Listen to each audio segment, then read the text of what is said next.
Hello friends, welcome to Telugu audio story.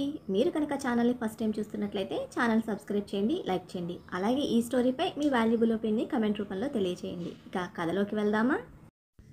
చెలి నీవెవరో part 18 చూసే ముందు పార్ట్ 17 చూడండి. లింక్ డిస్క్రిప్షన్లో ఇవ్వడం జరిగింది.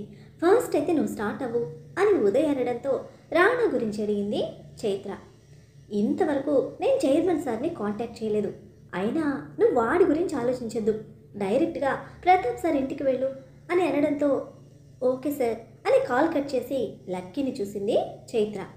వాడిని తీసుకుని వెళ్ళటం ఇష్టం లేదు, పోనీ వికాస్ని రమ్మంటే అని ఆలోచిస్తూనే నో, తన వీకెండ్ డిస్టర్బ్ చేయడం కరెక్ట్ కాదు అని అనుకొని ఆఫ్టర్నూన్ నుంచి అవుటింగ్కి వెళ్దామని ఇప్పుడు నాతో పాటు వస్తావా అని లక్కీని అడిగింది.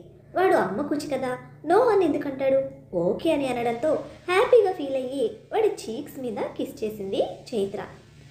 నాకు ప్రాబ్లం లేదు, సండే జాలీడే, నీతో ఉంటే నేను ఎప్పుడు జాలీగానే ఉంటాను అని అనడంతో తప్పక లక్కీని తనతో పాటే రేవతి మ్యాన్షన్కి తీసుకువెళ్ళింది చైత్ర. కింగ్స్ ప్యాలెస్లో ఉన్న రేవతి మ్యాన్షన్ను తలంతా పైకెత్తి పెద్ద పెద్ద కళ్ళతో అబ్బురంగా చూస్తూ ఉన్న వాడి కళ్ళలోని ఆశ్చర్యానికి మురిసిపోతూనే చెయ్యి పట్టుకొని లోపలికి తీసుకుని వెళ్ళింది చైత్ర. ఇల్లు బాగుందా లక్కీ అని అడిగితే పెద్ద పెద్ద కళ్ళను గుండ్రంగా తిప్పుతూ ఇది ప్యాలెస్ కదమ్మా అన్న వాడి ఆశ్చర్యానికి నవ్వింది చైత్ర. ఆహా అంటూ వినిపించిన పొలికేగకి ఒకరినొకరు చూసుకుంటున్న లక్కీ చైత్ర ఇద్దరూ తిరిగి చూస్తే వివేక్ ఫ్లోర్ మీద కాళ్లతో కొట్టేసుకుంటూ చేతులతో వెనక్కి పాక్కుంటూ పోతున్న వాడి కళ్ళలో చెప్పలేనంత భయం. చంపడానికి మీదకు వస్తున్న చంద్రముఖి నుంచి తప్పించుకునేవాడిలా అరుస్తూ పడుతూ లేస్తూ పైకి పారిపోయిన వివేక్ని చూస్తూ కొయ్య బారిపోయిన చైత్ర కాళ్ళు చుట్టేశాడు లక్కీ. వాడు కనిపిస్తున్నంత వరకు వాడి భయాన్ని చూస్తూనే ఉంది చైత్ర. అమ్మా అమ్మా అని లక్కీ కుదిపేస్తూ పిలుస్తూ ఉంటే నెమ్మదిగా కిందకి చూసిన చైత్రను ఈ బఫూన్ అంకుల్ ఎవరమ్మా అని అడిగాడు లక్కీ. తప్పు, అలా అనకూడదు అంటూ ఎవరైనా విన్నారేమో అని చుట్టూ చూస్తూనే వాడి ముందు మోకాళ్ళతో కూర్చొని వివేక్ కరుపులు వినడానికి ఎవ్వరూ లేని ఇంట్లో లక్కీ మాట ఎవరికి వినపడుతుందిలే అని అనుకొని ఎందుకు అనకూడదు, ఇక్కడ షూటింగ్ జరగటం లేదు, అయినా బఫూన్ అంకుల్ గోస్ట్ సినిమాలో యాక్టింగ్ చేస్తున్నాడని వాడి ఓవర్ యాక్టింగ్కి తను ఫిక్స్ చేసుకున్న పేరుతోనే మళ్ళీ బఫూన్ అన్నాడు lucky.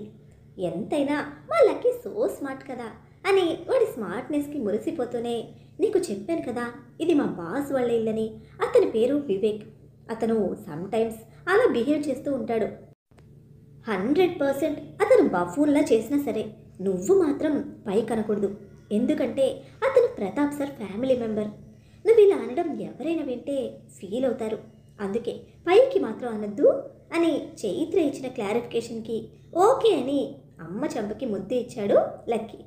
My Lucky so sharp అని వాడికి చీక్కి కిస్ ఇచ్చి Pratap Varma room outside కార్నర్కి తీసుకువెళ్ళి అక్కడ సోఫాలో వాడిని కూర్చోబెట్టింది.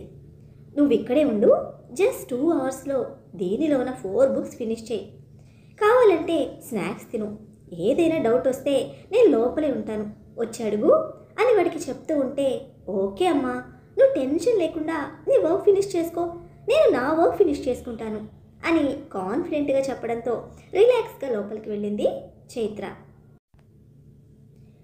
వెజిటబుల్స్ అండ్ బార్లీ కాంబినేషన్ సూప్తో అప్పుడే బ్రేక్ఫాస్ట్ ఫినిష్ చేస్తూ ఉన్న ప్రతాప్ వర్మకి మెడిసిన్స్ ఇస్తూ ఉంది సిస్టర్. పర్మిషన్ అడిగి లోపలికి రమ్మనడంతో వెళ్ళి విష్ చేసింది చైత్ర. కొటేషన్ వర్క్ అని ఉదయ్ సార్ చెప్పారు సార్, ఎలా ప్రిపేర్ చేయాలో మీరు చెప్తే నేను స్టార్ట్ చేస్తాను అంటూ ల్యాప్టాప్ ఓపెన్ చేసి ఆయనకు దగ్గరగా ఉన్న కౌచ్లో కూర్చుంది. ఈ కొద్ది రోజుల్లోనే వర్క్ గురించి తప్ప మరో ఆలోచన లేకుండా సిన్సియర్గా ఉంటున్న చైత్ర పట్ల ప్రతాప్ వర్మకి ఒక రెస్పెక్ట్ ఏర్పడింది. అని సిస్టర్ వైపు చూస్తే ఒక ఫైల్ చైత్రకి ఇచ్చి తను బయటకు వెళ్ళిపోయింది. ఆ ఫైల్ ఓపెన్ చేసి చూస్తూ ఉంది చైత్ర. ఈ కంపెనీ న్యూజెర్సీలో ఉంది, దీనికే మనం కొటేషన్ ప్రిపేర్ చేస్తున్నాం, చాలా టఫ్ కాంపిటీషన్, బిగ్గెస్ట్ కంపెనీస్ అన్నీ క్యూ కట్టాయి, మనకిది చాలా ఇంపార్టెంట్ ప్రాజెక్ట్ అని కంపెనీ బేసిక్ స్ట్రక్చర్ని ఎక్స్ప్లెయిన్ చేసిన ప్రతాప్ వర్మ చెప్పేది జాగ్రత్తగా వింటూ తన వర్క్ స్టార్ట్ చేసింది Chaitra. Telugu, Hindi, English and number copyright books 4 బుక్స్కి 3నే ఉండడంతో అమ్మ 1 బుక్ మిస్ చేసిందే అని ఫిక్స్ అయిన lucky first Telugu letters copy right start చేశాడు. తన రూమ్కి పారిపోయిన వివేక్ బ్రెయిన్ మొత్తం ఒకటే ప్రశ్న తినేస్తూ ఉంది. చైత్ర ఎవరు అని, దెయ్యమా లేక మనిషా అని భయంతో కొట్టుకు చేస్తూ ఉంటే రాణా పర్సనల్ సెక్రటరీ అని ఉదయ్ చెప్పడంతో మనిషి అని ఫిక్స్ అయ్యాడు వివేక్. నిన్నటిదాకా ఒక్కటే వచ్చింది, ఈరోజు పిల్లాడిని పట్టుకొచ్చింది. అసలు ఆ పిల్లాడెవరు? తనకి నేనెవరో తెలిసిపోయిందా? ఒకవేళ తనకి నేను ఎవరో తెలిస్తే అని ఆ ఆలోచనకే హార్ట్ స్పీడ్ 100 దాటి పిచ్చి లేస్తూ ఉంటే చేతికి దొరికినవి విసిరి కొట్టి బెడ్ మీదకి వెళ్ళి పడ్డాడు వివేక్. రుద్రాణి ఫేస్కి బెత్తడి మందన మేకప్ కొట్టి ఫుల్ పాష్గా కాస్ట్లీ శారీ స్లీవ్లెస్ బ్లౌజ్తో రెడీ అయ్యి డ్రెస్సింగ్ మిర్రర్లో 10 సార్లు చుట్టూ తిప్పి తిప్పి చూసుకుంది. సండే కదా, డబ్బా కబుర్లు చెప్పుకోవడానికి లేడీస్ క్లబ్కి పోతుంది. వీక్లీ వన్స్ అయినా ఆ మాత్రం తిరగకపోతే బ్రతకలేదు రుద్రాణి. రెడీ అయ్యి స్ట్రైట్గా ప్రతాప్ వర్మ రూమ్కి వచ్చింది.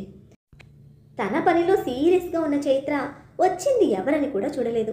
అక్కడ తనని చూడడమే మూతి 30 వంకరలు తిప్పుకుంటూ, అన్నయ్య ఈరోజు కూడా ఈ పిల్లని రమ్మన్నావా అని అడిగింది రుద్రాణి. ఆవిడికి తగ్గట్టు పెద్దగా అరిచి చెప్పే ఓపిక లేని ప్రతాప్ వర్మ అవును అని తల కదిపారు. అయ్యో పాపం, ఆదివారం కూడా పని చేయక తప్పడం లేదు. అంతేలే, జీతాల మీద బ్రతికే వాళ్ళకి ఆదివారాలు అట్ల తడ్డులు అంటే ఎలా కుదురుతుంది? జీతం వస్తేనే కదా గడిచేది అని జాలి పడుతున్న ఆవిడ వెక్కిరింపు తెలుస్తూ ఉన్న మొదటి రోజే ఆవిడేంటో అర్థమైన చైత్ర అస్సలు పట్టించుకోలేదు.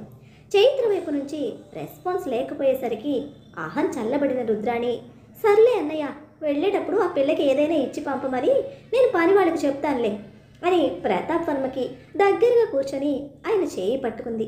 అది ఎందుకో తెలిసిన ప్రతాప్ వర్మ చైత్రను చెక్ బుక్ ఇమ్మని చెప్పారు. చైత్ర టేబుల్ డ్రాయర్లోనే ఉన్న చెక్ బుక్ తీసుకుని ప్రతాప్ వర్మ గారి దగ్గరికి వస్తే ఆల్రెడీ రాణా సైన్ చేసి ఉన్న చెక్స్ ఒకటి రుద్రానికి ఇవ్వమనడంతో తను చెక్ బుక్ నుంచి ఒక చెక్ తీసి రుద్రానికి ఇచ్చింది. స్మైల్ ఫేస్తో చెక్ ఇస్తున్న చైత్రను ముఠాముఠా చూస్తూ తీసుకుంది రుద్రాణి. నా ఫ్రెండ్స్ అంతా నీ గురించి చాలా బాధపడుతున్నారన్నయ్య. ఈరోజు నేను అందుకే వెళ్తున్నా. ఇప్పుడు నీ ఆరోగ్యం బాగుందని వాళ్ళందరికీ చెప్పొస్తాను అంటూనే అప్పటికప్పుడు కళ్ళల్లో నీళ్లు తిప్పేస్తూ, నువ్వు తొందరగా కోలుకోవాలన్నయ్య, అప్పుడు మన ఇంట్లోనే మా ఫ్రెండ్స్ అందరికీ గ్రాండ్గా పార్టీ ఇస్తాను అని ముక్కు చీదుతూ వెళ్ళింది రుద్రాణి. లోపలికి వెళ్ళేటప్పుడు మళ్ళీ బయటకు వచ్చేటప్పుడు ఒక్కసారి కూడా ఆ కార్నర్లోనే ఉన్న లక్కీని చూడలేదు రుద్రాణి. బట్ బయటకు వచ్చి వెళ్తున్న రుద్రాణిని చూసిన లక్కీ ఆవిడ పెట్టుకున్న నగలకి డ్రెస్సింగ్ స్టైల్కి ఇంప్రెస్ అయ్యి వెంటనే కాపీరైట్ లాస్ట్ పేజ్లో రుద్రాణి డ్రాయింగ్ స్టార్ట్ చేశాడు. ప్రతాప్ వర్మ గారు మా సిస్టర్ చైత్ర అని చెల్లెలి గురించి చెప్పి, పుట్టుకైనా చావైనా ప్రతిదీ పార్టీతోనే సెలబ్రేట్ చేసుకోవాలని చూస్తుంది అని చిన్న స్మైల్తో చెప్పారు. ఓ అని మళ్ళీ తన వర్క్ స్టార్ట్ చేసింది చైత్ర. రుద్రాని డ్రాయింగ్ కంప్లీట్ చేసిన లక్కీ నెమ్మదిగా బుక్ తీసుకొని రూమ్ డోర్ స్టెప్స్ దగ్గర నిలబడి లోపలికి తొంగి చూస్తూ ఉన్నాడు. వర్క్లో ఉన్న చైత్ర బాబుని గమనించలేదు. డోర్ దగ్గర ఎవరో ఉన్నట్టు అనిపించి చూసిన ప్రతాప్ వర్మకి ముద్దుగా బొద్దుగా పున్నమి చంద్రుడిలా కనిపించాడు లక్కీ. కళ్ళని పెద్దవి చేసి తల్లిని చూస్తున్న వాడి ముద్దు మోము ప్రతాప్ వర్మ మనసు లోతుల్లో అనురాగాన్ని తట్టిలేపింది. ఏదో తెలియని ఆపేక్షతో వాడికి అట్రాక్ట్ అవుతూనే, ఎవరు నాన్న నువ్వు అని అడిగారు. అది లక్కీకి తెలియలేదు. బట్ ఆయన మాటకి తలెత్తి చూసిన చైత్రకు డోర్ దగ్గర లక్కీ కనిపించడంతో, మా అబ్బాయే సార్ అని అంటూ వాడిని రమ్మని పిలిచింది. చైత్ర పిలవడంతో పరుగున వస్తున్న వాడి రూపం యశోదమ్మ కోసం పరుగులు పెడుతున్న చిన్ని కృష్ణుల్లా కనిపిస్తూ ఉంటే ఆశ్చర్యంగా చూస్తున్నారు ప్రతాప్ వర్మ. నీ కొడుకా అని అడిగారు మళ్ళీ. తను చెప్పిన నమ్మకం కుదరక, అవును సార్ నా కొడుకే, పేరు లక్కీ అని ల్యాప్టాప్ పక్కన పెట్టి దగ్గరికి వచ్చిన వాడిని చేతుల్లోకి తీసుకుంటూ, ఏమైనా కావాలా అని అడిగింది. నో నాకేమీ వద్దు అంటూనే ప్రతాప్ వర్మని చూస్తూ, వర్క్ చెడగొట్టానా అని అడిగాడు చిన్న గొంతుతో. వాడు అడిగిన విధానానికి ఆశ్చర్యపోతూనే, లేదు అని ప్రతాప్ వర్మ చెప్తూ ఉన్నాడు. కానీ నత్తిగా వస్తున్న ఆయన మాట అర్థం కాలేదు లక్కీకి. ప్రతాప్ వర్మ ఆన్సర్కి థ్యాంక్స్ చెప్పిన చైత్ర, ప్రాబ్లం లేదు లక్కీ అని ఆయన, మా సార్ ఫస్ట్ గుడ్ మార్నింగ్ చెప్పు అని అంది ప్రతాప్ వర్మని చూపించి. బెడ్ మీద కదలని స్థితిలో ఉన్న ప్రతాప్ వర్మని దగ్గరగా వెళ్ళి చూస్తూ గుడ్ మార్నింగ్ సార్ అని విష్ చేశాడు లక్కీ. వాడి గొంతు అంత దగ్గరగా వింటున్న ప్రతాప్ వర్మకి మనసులో తెలియని సంతోషం. పైకి రమ్మని పిలవడంతో వాడికి అర్థం కాక చైత్ర వైపు చూస్తే సార్ నిన్ను బెడ్ పైకి రమ్మంటున్నారు అని లక్కీకి చెప్పి వద్దు సార్ వాడిని నేను బయటకు పంపిస్తాను అంది. మెడికేషన్లో ఉన్న ఆయన సిచ్యువేషన్కి లక్కీతో పాటు ఆయనకు కూడా సేఫ్ కాదని. ఇట్స్ ఓకే అమ్మా, సార్ పిలిస్తే వెళ్ళాలని మార్నింగే నువ్వే నాకు చెప్పావు కదా అని అంటూనే వెంటనే బెడ్ ఎక్కేశాడు లక్కీ. కంగారు పడుతూ వద్దు అని అంటున్న చైత్ర చేతికి తన డ్రాయింగ్ పేపర్ ఇచ్చి గోల్డెన్ బ్యూటీ ఇప్పుడే డ్రా చేశాను, ఇది నీకు చూపించడానికి లోపలికి వచ్చాను అని నువ్వు ఇది చూడు, ఈలోపు నేను సార్కి విష్ చెప్తాను అని అంటూ ఉంటే ఇది నేను చూస్తాను బట్ ఫస్ట్ నువ్వు కిందకి దిగు అని లక్కీని దించడానికి ట్రై చేస్తూ ఉన్న చైత్రను వద్దు అని ఆపారు ప్రతాప్ వర్మ. సార్ మాటతో సైలెంట్ అయ్యి ఇబ్బందిగా చూస్తూ ఉంటే దగ్గరికి రమ్మని పిలవడంతో ప్రతాప్ వర్మ దగ్గరగా వెళ్ళి నీస్ మీద కూర్చున్నాడు లక్కీ. జనరల్గా పారాలసిస్లో షేప్ అవుట్ అయిన ఫేస్ని చూస్తే పిల్లలు భయపడడం లేదా అవాయిడ్ చేయడం చేస్తారు. బట్ లక్కీ అటువంటి ఫీల్ ఏమీ లేకుండా చాలా నార్మల్గా నవ్వుతూ తనని చూడడం, ఎటువంటి ఇబ్బంది లేకుండా దగ్గరికి వచ్చి విష్ చేయడం మరింత ఆశ్చర్యాన్ని కలిగించింది ప్రతాప్ వర్మకు. నీ పేరేంటి అని అడిగిన ఆయన ప్రశ్నను సార్ నీ పేరేంటని అడుగుతున్నారు అని వెనక నుంచి ట్రాన్స్లేట్ చేసింది చైత్ర. తల్లిని ఓసారి చూసి ముందుకు తిరిగి అమ్మ చెప్పింది కదా నా పేరు, అదే నా పేరు అని ఆన్సర్ ఇవ్వడంతో లక్కీ పెద్దవాళ్ళతో అలా మాట్లాడకూడదు, వాళ్ళు ప్రేమగా ఏదైనా అడిగినప్పుడు నువ్వు పొలైట్గా ఆన్సర్ చేయాలి అని వెనక నుంచి అంది చైత్ర. నువ్వు చెప్పావు కదమ్మా, మళ్ళీ సార్ సేమ్ క్వశ్చన్ అడిగారు అని లక్కీ అంటూ ఉంటే చైత్ర అలా అనకూడదు అని ఖండించడానికి చూసింది. ఇట్స్ ఓకే చైత్ర, వాడు చెప్పిన ఆన్సర్ నాకు నచ్చింది అని ముద్దుగా కనిపిస్తున్న వాడిని దగ్గరికి తీసుకోవడానికి ట్రై చేస్తూ ఉంటే పట్టులేని చేతికి కష్టమైంది ప్రతాప్ వర్మకి. అది గమనించిన చైత్ర సపోర్ట్ ఇవ్వడానికి వస్తూ ఉంటే ఇంతలోనే లక్కీ ఆ చేయి పట్టుకొని తన తల మీద పెట్టుకోవడంతో మరోసారి ఆశ్చర్యానికి గురయ్యారు ప్రతాప్ వర్మ. నన్ను బ్లెస్ చేయాలా అని అడిగాడు లక్కీ ప్రతాప్ వర్మ చేతి బరువుని మోస్తూ. అంటూ అదే విస్మయంతో God bless you my boy అని బ్లెస్ చేశాడు. థ్యాంక్ యూ అని ప్రతాప్ వర్మ చేతిని బెడ్ మీద పెట్టి నిలబడ్డ లక్కీ నా డ్రాయింగ్ చూసావా అని అడిగాడు చైత్రను.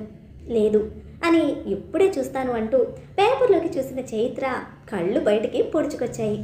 రుబ్బురోలికి ఒంటి నిండా నగలు వేసినట్టు ఉన్న అటువంటి డ్రాయింగ్ ఫస్ట్ టైం చూస్తున్న చైత్ర అదే షాక్లో ఎవరిదిరా ఈ డ్రాయింగ్ అని అడిగితే ఇప్పుడే అమ్మా ఈ రూమ్ నుంచి బయటకు వచ్చారే గోల్డెన్ బ్యూటీ ఆ ఆంటీది అని అనడంతో టక్కున పేపర్ను వెనక దాచేసి ప్రతాప్ వర్మ వైపు భయంగా చూసింది.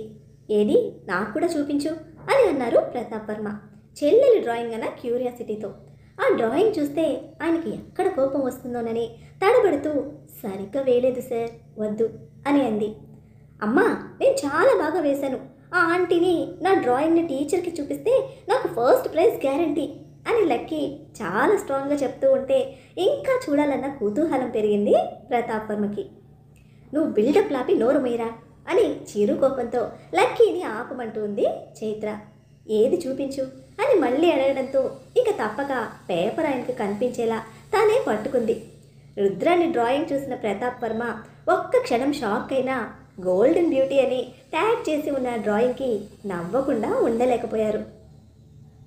ప్రతాప్ వర్మ నవ్వడంతో ఇబ్బందిగా అనిపిస్తూ ఉన్నా కొంత రిలాక్స్ అవుతూ సారీ సార్ అని అంది చైత్ర. నోనో డామ్ గుడ్ చాలా బాగుంది అంటూ లక్కీని చూస్తే వాడు పిచ్చ హ్యాపీతో ఎగిరి గంతేసి మెచ్చుకున్న ప్రతాప్ వర్మ బుగ్గ మీద గట్టిగా ముద్దు పెట్టి థ్యాంక్స్ చెప్పాడు. చాలా బాగా వేశాను కదా అని అబ్బురంగా అడుగుతున్న వాడికి అవును అని చెప్తున్న ప్రతాప్ వర్మ మనసంతా ఏదోలా ఉంది. ముద్దుతో బుగ్గ మీద తెలుస్తూ ఉన్నవాడి స్పర్శకి సొంతమన్న ఫీలింగ్ బలంగా మనసుకు అనిపిస్తూ ఉంటే తెలియకుండానే లక్కీని చూస్తున్న ఆయన కళ్ళు చెమర్చాయి. వర్క్ ఫినిష్ చేయాలి సార్ అని లక్కీని బయటకు పంపిస్తాను అని అంటూనే బాబుని ఎత్తుకొని కిందకి దించిన చైత్ర డ్రాయింగ్ పేపర్ కూడా వాడికే ఇచ్చి బయటకు వెళ్ళి కాపీరైట్ కంప్లీట్ చేయమని చెప్పడంతో ఆల్ డన్ మమ్మీ అని అన్నాడు స్టైల్గా. 4 బుక్స్ ఫినిషా అని ఆశ్చర్యపోతూ అడిగింది చైత్ర. నువ్వు 3 బుక్సే పెట్టావు, హిందీ కాపీరైట్ బుక్ పెట్టలేదమ్మా అని అనగానే చైత్ర నాలుక ఖర్చుకుంది.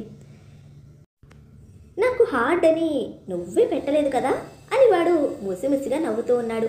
వాడి యాటిట్యూడ్కి ప్రతాప్ వర్మ మనసుకి గిలిగింతగా అనిపిస్తూ ఉంటే ఇష్టంగా చూస్తూ ఉన్నారు. సరే, ఫస్ట్ నువ్వు స్నాక్స్ తిని ఆ 3 బుక్స్లోనే నెక్స్ట్ పేజెస్ కంప్లీట్ చేసే, ఈలోపు నా వర్క్ ఫినిష్ చేసుకుని వస్తాను అని అంటున్న చైత్రను ఆపిన ప్రతాప్ వర్మ మెయిడ్ని పిలిపించి చైత్ర వద్దు అంటున్నా వినకుండా లక్కీకి స్నాక్స్ పెట్టి బ్యాక్ యార్డ్లో ఆడించమని చెప్తూ ఉంటే, నేను మా అమ్మ ఇచ్చిన స్నాక్స్ తింటాను, వేరే ఏం వద్దు అని చైత్ర వైపు చూశాడు పర్మిషన్ కోసం.